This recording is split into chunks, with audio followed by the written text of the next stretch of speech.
If you want to support me on Patreon, click the element on the end screen. Hey guys, what's up? This is Tyler here. So for Christmas last year, I got something to add to my collection of various Star Trek reference books, and that would be Stellar Cartography, the Starfleet Reference Library by Larry Nemecek, and it's 8 years old, but it is one of the most recent major attempts to develop cartographic materials for the Star Trek galaxy.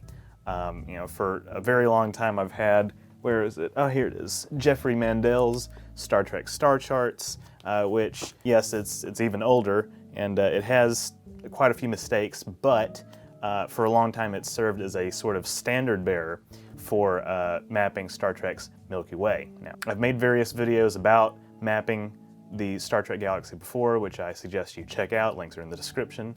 But with so many new entries in the franchise, kind of adding and continuing to fill in the gaps of Federation space and its neighbors, I thought it was about time for another entry on the subject. So today I want to specifically talk about how big is the United Federation of Planets, really?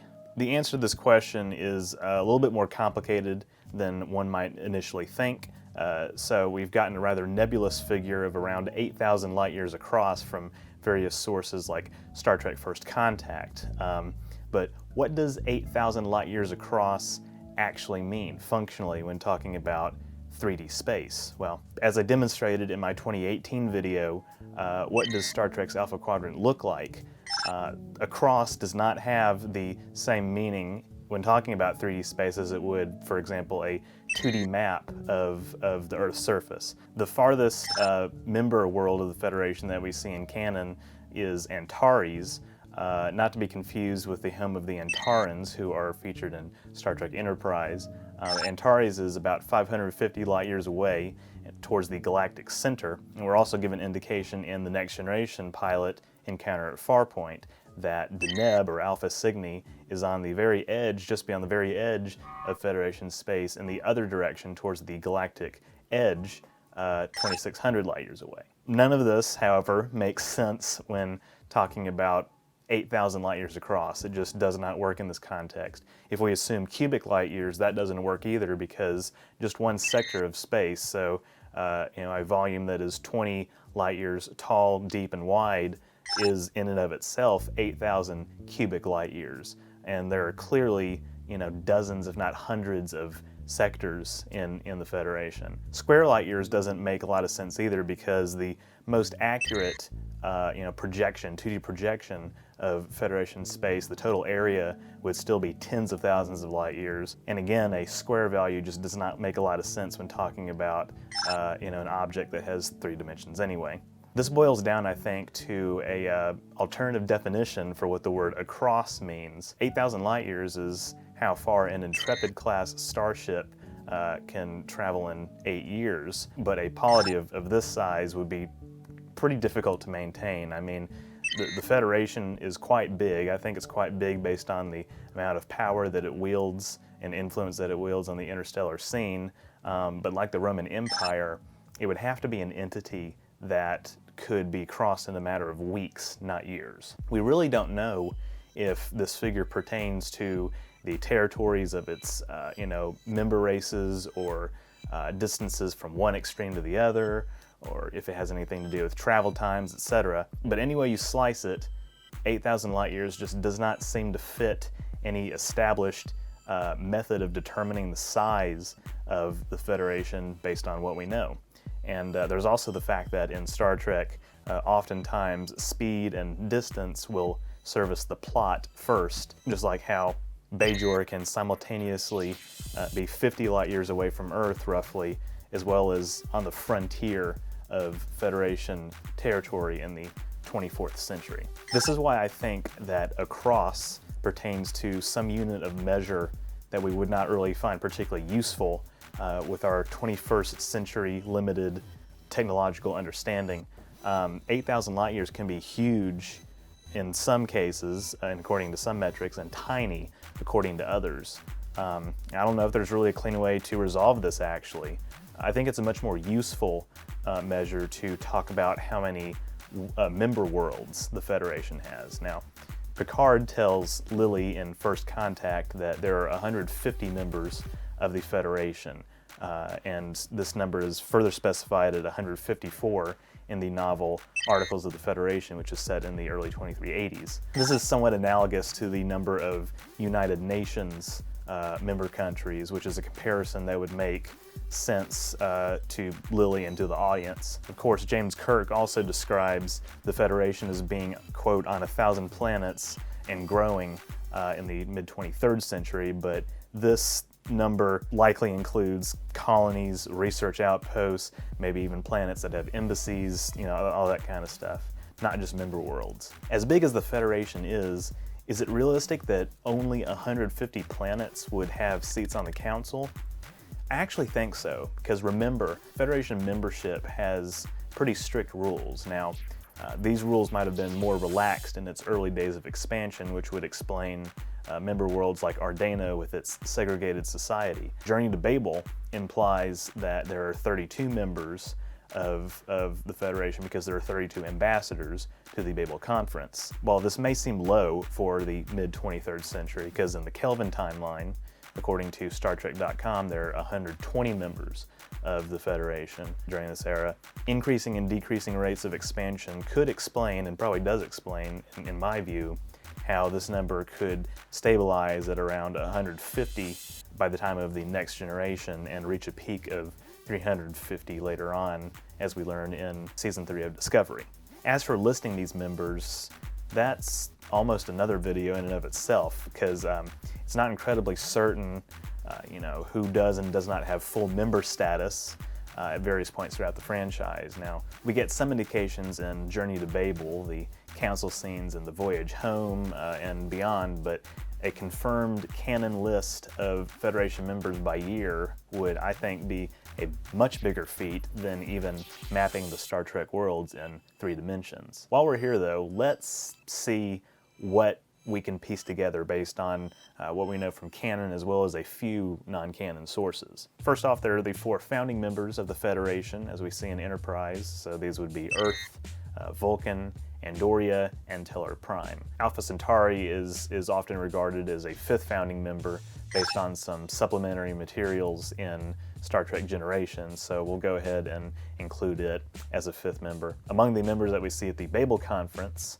include the Ethanites and a few unnamed species, unidentified species. Some of these races are identified in Star Trek Online as the Loctarans, the Violaceans, and the Macusians. The original series episode, The Cloud Minders, also confirms that Ardena, of course, as well as Merak 2 are members. The Rigel system, which is likely the fictitious Beta Rigel that was created for the show, is inferred as a member in the Doomsday Machine. The script for the animated series episode Yesteryear also confirms the same thing for Aurelia, which is the home of Federation historian Alik Ohm.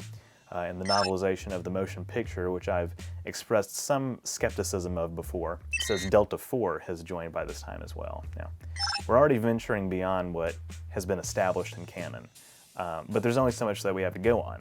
So, you know, the modern novel continuity also includes Arkin 2, Signet 14, Izar, Mars, Regulus, Saria, Tiburon, Vega, and a few others as members by 2268. Star Trek Online extends this to Risa and Terra Nova, and StarTrek.com, which does sometimes have conflicting and mistaken information, includes Aldebaran, and various other modern reference materials also include Argelius 2, Betelgeuse 2, Darren 5, Deneb Kaitos, Denobula, Velakis, and Xi Hydrae.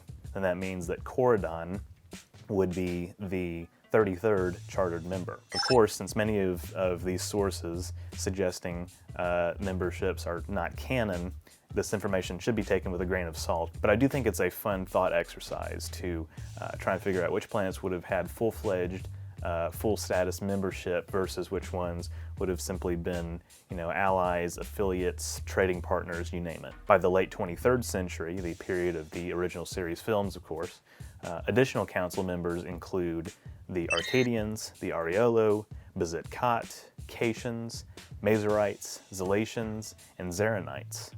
And the Federation presidents that we've seen throughout Trek, besides humans, have included an Afrosian and a Grazerite. Many of the names for the aliens in The Voyage Home come from the non-canon source Star Trek IV Sourcebook Update, but this is, other than production notes, one of the only sources that has names for these alien races. Other planets that are confirmed to be members in various films and TV series include Algol, Arbizon, Barzan 2, Benzar, Beta Z, Belaris 9, Gilrak 5, Kaminar, Pelear Zel 2, Trill, and the homeworlds of the Zakdorn and the Zeelanite species, which is just 15% of the total number of Federation member worlds at its peak. Again, that 350 number that we learned in Discovery. And there are numerous other members that are identified in beta canon sources, including entire alien species who have never been featured before in alpha canon materials. The 120 figure